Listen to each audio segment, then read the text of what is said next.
Is the artificial intelligence bot ChatGPT coming for your job? Joining me today to talk about this is Alyosha Burkhardt of the German Research Center for Artificial Intelligence. I'm Christy Bladson, bringing you another DW Business Special. Alyosha, thanks so much for being here. I'll tell you, we did ask ChatGPT to write an introduction for you, but unfortunately it couldn't find enough data on you just yet, but it also did not know who I was, so we can both hope that this special boosts our profiles a little bit. I mean, you're an AI expert. Have you played around with this smart chatbot yet? Yeah, of course, I played around with it and also looked at social media, what other people tried out. And I must say, it's absolutely amazing, even to me. If you had asked me 5 years ago if that would be possible with AI today, I would have probably said no way.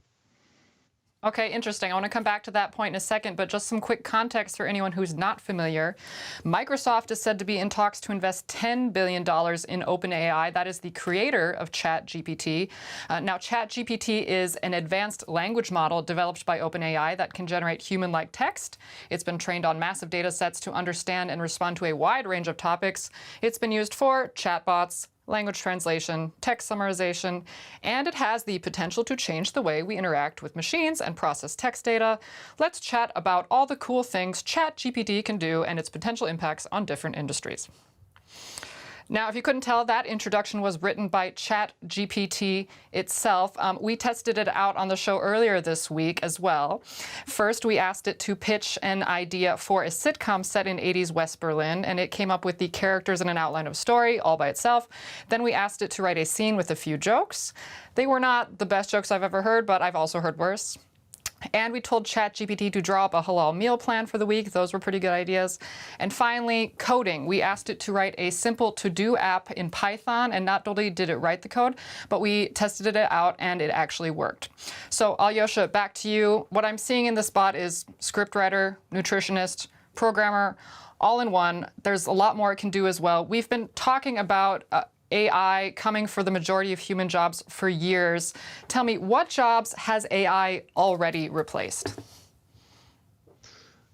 I mean, first of all, we have been dealing with AI in many different contexts all the time, but we didn't talk about, or we didn't even notice, like all the kinds of navigation systems that we are using, search, translation tools, and all kinds of small helpers that we've seen, but they haven't been so noticeable as AI. And now, I mean, ChatGPT, of course, has the potential to change a lot, but you always have to ask yourself, I would say the other way around, what kind of jobs do we want to hand over to the machines? If you see that, for example, doctors or nurses, that they spend 40 to 60% of their working hours for documentation, then, I mean, this we want to direct to the machines so that they have more times with the patients.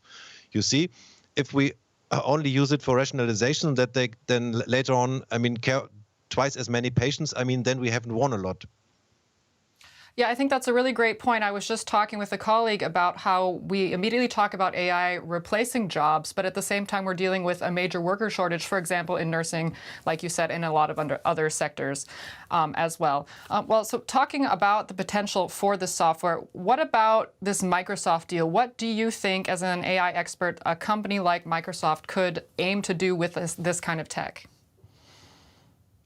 I think at this point we are still in the B2C setting, right? And they are probably expecting that the kind of web search will change or be changed to these big language models, or even the chat functionality, that we won't have the search we've seen in the past, but maybe a chatbot will answer our question, will direct us to web pages, will maybe ask back, do you mean it this way or that way? And this means, of course, also the advertising market on the web will change a lot, and I guess that's what they are after.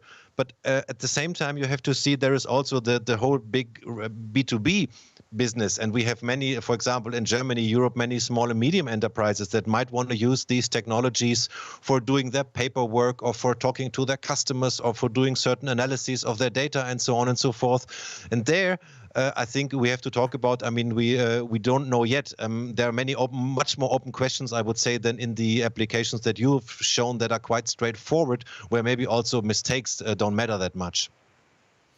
What do you think about claims that this technology could potentially challenge Google? it's really potentially a challenge for Google, I would say, as I said, for the search market, right? I mean, that it's more comfortable if you get the answer right away, or if you get an explanation and then the thing asks back, did you mean it this way or that way, right? It could help us finding the right content, other than, I mean, like we do today, where we go through all the web pages and browse through them ourselves and try to find the right content that we are looking for. I mean, this could really change.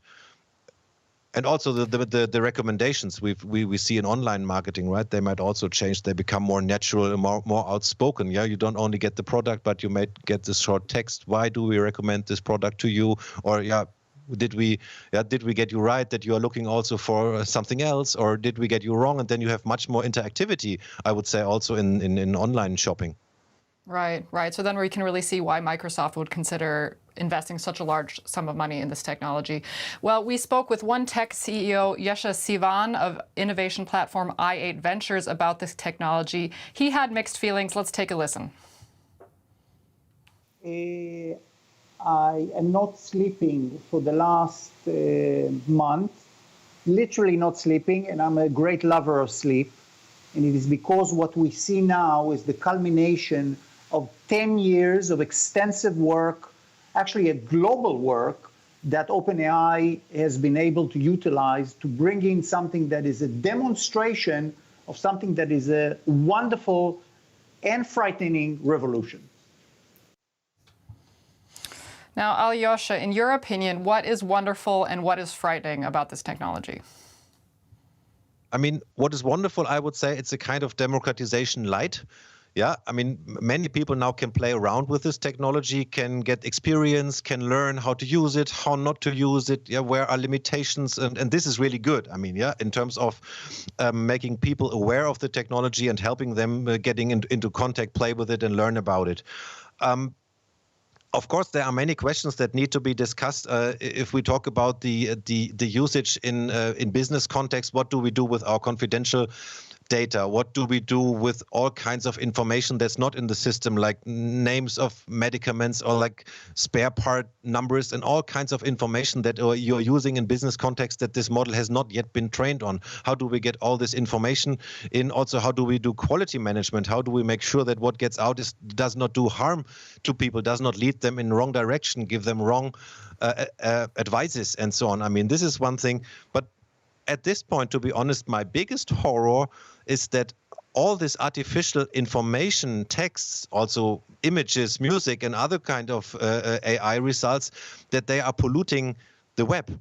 You see, the web we've seen so far has been curated by humans. All texts that you see are written by humans, of course, also by bad and anti-democratic and so on humans, but by humans, right? And all photos have been taken in the real world, and sooner or later, with the web can double or triple or get much bigger, fed by text that no longer contain proven facts and photographs or images that have been made up by machines. And then, of course, the next generation of machines will probably be trained on these texts, and you understand what's going on then. Yeah, that leads me to another question I had. I noticed that you actually tweeted about ChatGPT a few days ago, and you compared it to a sort of nonsensical answer that your young daughter had given to some questions. I mean, is this why you made that comparison? Are you saying that some of the answers that this bot is giving us are not going to be accurate or are going to be nonsensical? Yeah, in parts, it's hallucinating, right? We've seen these examples. It made up citations of scientific papers that don't exist because they just fit it at this place, right? So it made it up. But this can be changed, I guess. That's not the problem. But the comparison to the small child is, for me, more a kind of feeling that these systems, that they are, sometimes you have the impression that they are like a small child because they are. Sometimes the systems are over explicit. They are explaining things about the world that you know already, and that a human speaker would never mention twice or thrice within a few sentences in different ways. And this, of course, because these systems don't have empathy for the listener. They don't know what the other person knows already, right? So they are telling you some things that are quite obvious. And this is maybe a little bit more the comparison. But I also liked my daughter was being asked by some person what her baby doll in the small doll trolley, what's her name, and she said, "A small child cannot walk." Right. Well, that's a little bit ominous, but yeah. Anyway, I mean, I wanted to ask you what the worst thing about ChatGPT is. I mean, do you feel like you answered that already, or would you add anything to that? I would say that this pollution of the web with things that we cannot filter out easily afterwards. I mean, that's probably a big problem. And other people, of course, have noticed that these systems that they might reproduce biases, prejudices, racism, and other things that are in this world and that are in the texts and in the dialogues that you find on the web. And so it's mirroring to us deficits of the world we are living in. Okay, that's a really interesting answer because I also asked ChatGPT the same question. I asked it, what's the worst thing about you? And its answer I want to read now. It said one potential issue with ChatGPT is that it's been trained on a data set of text from the internet. This means it may repeat biases or misinformation that is learned from that data. Like any language model, it is a machine and may not always understand the nuances of human communication of the context in which a statement is made. I mean, that's basically what you're saying, right? Yeah, that's what I'm saying. But this gives me the opportunity to mention one thing. You have to distinguish between the underlying GPT-3 language model that can do a lot more and this ChatGPT component that has been put, so to speak, on top of it, if you wish. And this chat component is quite searching for harmony, and it tries to be unobtrusive, right? And if you ask it nasty question, then it will answer. Some people put it this way, some people put it another way. Oh, I'm just a chatbot. I cannot explain these things. I'm not creative. And you see, some of these answers have been scripted.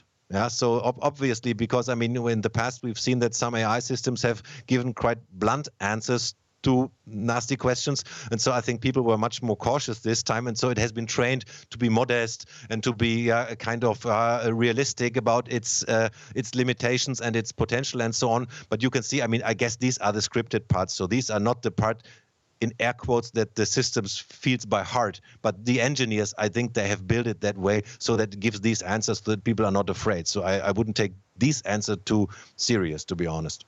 So you're saying that's sort of a marketing answer. It's not really an objective robot telling us the objective truth. Yeah, well, exactly. I mean, and this, at the same time, sorry, but at the same time, it makes you feel that the robot knows more about itself than it does, right? So it could also be misleading. So we get the impression, oh, well, there is a very nice, well-behaved, politically modest, trained person sitting next to me, which is, of course, not the case. It's a machine.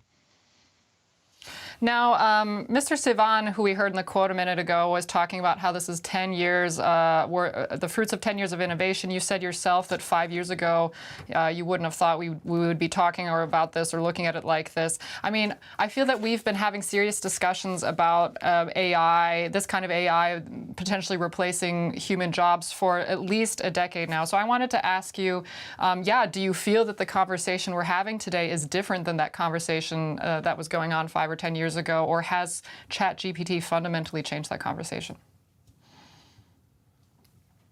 It will probably become easier now to help people, support people. But after all, we want to see that the socio-technical systems work. I mean, human-man-machine interaction. That's the term, right? We want to get support by these machines. Again, I mean, it's not the idea, my idea at least, to replace people, but to support people. I mean, doing work that is. I mean, there are the 4Ds of robotics. It's the dull, dear, dangerous, and I forgot about the fourth, but these are the kinds of tasks that we want to hand over to the machines first. And this is something that we need to keep in mind. So people often ask the question, like, there is some from a different planet, there's this technology coming, and then we have to ask ourselves, does it help us? Is it good? Is it bad? What do we? I think that's the wrong type of framing and thinking. So we have to ask ourselves, of all the work that is lying around and that nobody can do or nobody wants to do, or we are not fast enough. I mean, we should build the machines that way that it can help us with this work. And I think we are a step further now with this technology and with the ease of use that we see. But at the same time, I told you that there are many questions for business use cases about confidentiality of data and so on and so forth. And GPT-3 and GPT-2 are 2 or 3 years old. I mean, in the tech business, that's long. And we haven't seen, or I haven't seen, any decent business model built on these things. So there must be a reason for that. Well, then, just to wrap up now, Alyosha, with this forward look that you're talking about, what next steps should the technology world, should society take when it comes to this technology? I think we should embrace it, and we should look at our jobs and at the task we have to do also in public administration, in organizing our social life and web search, as you said, and discussion forum and other things. Where do we want to go? And where do we want to use this technology? And then the next question that need to be asked is, of course, who owns the technology? Who can use it? And who can change it?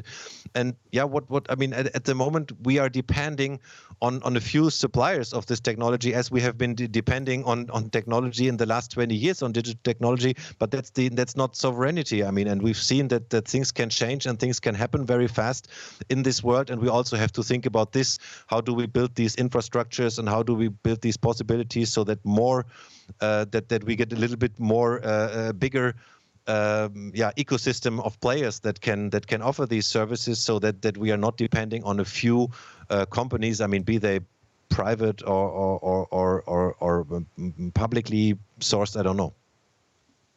Well, we'll have to leave it there. I want to say thank you very much to you, Alyosha Burchardt. He's from the German Research Center for Artificial Intelligence.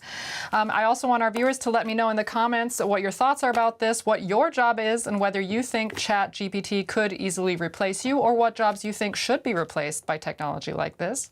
And if you'd like more on major changes affecting business today, I'd encourage you to check out our latest Business Beyond special here on YouTube, Too Many People, the Challenges of Demographic Change. Thanks so much for watching. I'm Christy Platzen in Berlin. Until next time, take care.